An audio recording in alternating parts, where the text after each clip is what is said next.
Every Jewish Democratic member of the House signed on to a statement rebuking media personality Tucker Carlson and billionaire Elon Musk over alleged anti-Semitism. For background, Carlson recently interviewed a controversial historian named Darryl Cooper, who, according to these allegations, was accused of downplaying the Holocaust and putting greater responsibility on World War II on Winston Churchill rather than Adolf Hitler. Cooper's comments received backlash, which led Democratic Congressman Seth Magaziner. The statement reads in part, quote, "The normalization of Nazism is unacceptable and dangerous and must be forcefully condemned. Americans deserve to know that their leaders will rebuke the cancers of anti-Semitism and Nazism whenever and wherever they appear." Issued a statement blasting him for, quote, "giving a microphone to a Holocaust denier who spreads Nazi propaganda is a disgusting and sadistic insult to all Americans," end quote. The group, comprised of 24 Jewish members, also slammed billionaire Elon Musk and Senator J.D. Vance. They denounced Musk for praising the interview and Vance for declining to condemn Carlson. There are two Republican Jewish members in the House. They did not sign on to the statement. So the question becomes, is this some kind of political ploy ahead of the election, or is this a real concern? Now, I will say I don't have a particular taste for Congress using their time and our public dollars to release statements. Their job is to make policy and to write legislation, and anything to this effect obviously serves a political purpose. But what legislation would they try and pass around this? Are they going to try and censor people who espouse Nazi rhetoric? I don't think that should happen in the United States of America. Is this all about the ongoing support of Israel and talking about anti-Semitism far more than the Islamophobia that has actually claimed lives in the United States after October 7th? It just does feel like a political ploy to me for those reasons. Yeah, thank you. I'm glad you brought that up. I agree. I don't know what business of it is Congress to weigh in to condemn who appears on whose podcast. That seems well beneath what they should be concerning themselves with. And even if it's not, it's just condemnation. They have the right to speak out, but we do have the First Amendment in this country, and government should be careful about what they're formally condemning, because people have the right to engage even in anti-Semitic or racist speech, which I'm not even saying was the case here. As in terms of the actual interview, I did not watch the entire thing. I consumed some of it. There were a lot of clips of it on social media. I read a lot of the discussion of it. They said this person, Cooper, they described him as a Holocaust denier. In the parts of the interview I saw, he did not deny that the Holocaust took place at all. What he did was assign some blame for the circumstances that gave rise to World War II to the British side, to the actions of Winston Churchill.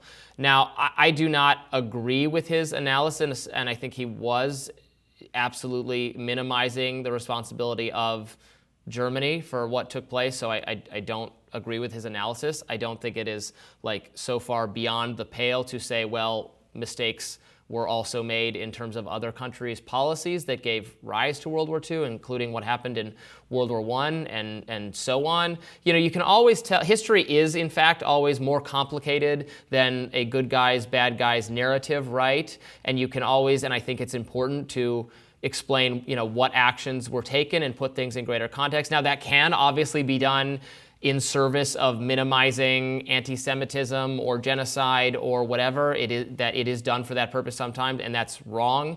And again, I think this was a very selective, in the other direction, reading of history, and it's been criticized a lot, and I think that criticism is totally fair, but I wouldn't say oh, you can't, Winston Churchill, you could never say anything bad about the guy. I know the left has a lot of criticisms of him from the pre-World War II stuff that he was in support of.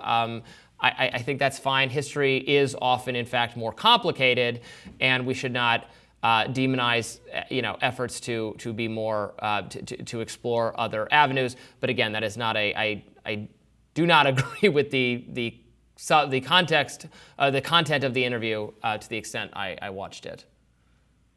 Right. I think members of Congress and even the White House on their personal accounts can denounce Tucker Carlson in their free time, and Darryl Cooper. I mean, Darryl Cooper is someone who spread the big lie. He is a Holocaust denier. And Tucker Carlson did say of Darryl Cooper, he's the best and most honest, popular historian in the United States and lauded his work on the forbidden topic of trying to understand World War II. So it does seem that Tucker Carlson is endorsing this guy who did help popularize and spread what is known as the big lie, people who deny the realities of the Holocaust. So I understand where members of Congress are coming from.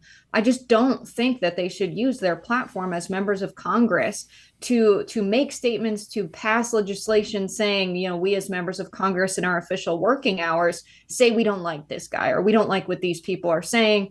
I wish they would stick to their job of writing legislation, and I wish Tucker Carlson would stick to his job of journalism and sussing out the truth, because lauding this historian who is a Holocaust denier, it's not someone who has a strong sense of the truth or finding it. I disagree with Tucker Carlson and Darryl Cooper. I do think it is anti-Semitic to deny the Holocaust.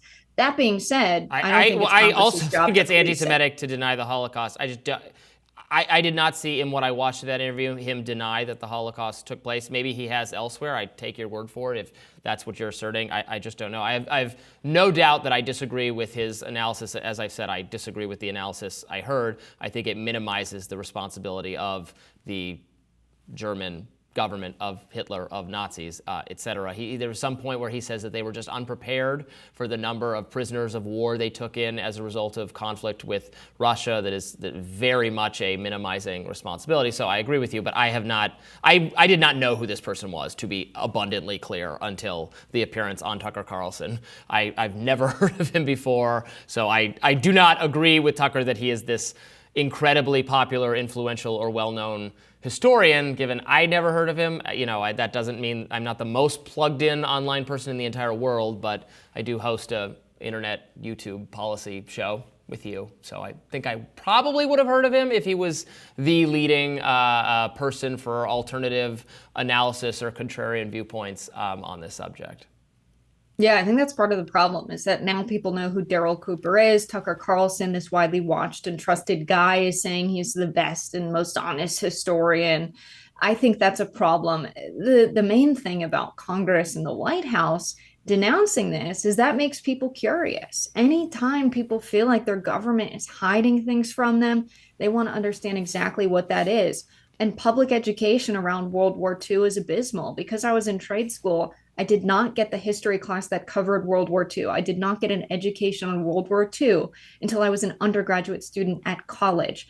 So if the reality is that people didn't get that education and they first learn about World War II from Darryl Cooper, who denies the Holocaust happening, that's the main concern here. And as much as I disagree with Carlson for saying this guy is the greatest, and I agree with members of Congress for saying this is dangerous, this is bad, by them publicly denouncing it as official members of the government, unfortunately, it might have the opposite effect and make people more curious. I think that's what the conversation around vaccines has done, telling people they absolutely have to get them, taking down information on vaccines, people questioning the vaccine in big pharmaceutical companies. That has created a curiosity that is dangerous. Even people who mean well and trust doctors are people who are questioning it now because that information has been made inaccessible or has been denounced publicly by the government. So I would even say to those members of Congress, your action, while it might feel good, it's simply emoting. What is the strategic effect of it? And I think that wasn't taken into consideration here. But I am concerned about the impact of the Tucker Carlson interview. That doesn't mean I'm going to say, don't watch it, don't listen to Darryl Cooper. Absolutely read about World War II. Don't just get the information from him and Tucker Carlson. Right, or you can get that information and then read any of the multiple terrific perspective pieces that were written to respond to it. I read a great one in the Washington Free Beacon by a conservative scholar of Churchill, who explains why he does not agree with the claims that were made in that episode. I think more speech is always the answer to bad speech. Unfortunately, that is not the direction U.S. Congress or U.S. federal government often wants to go with things. They want to engage in censorship implicitly or explicitly. Tell us what you think. More Rising right after this.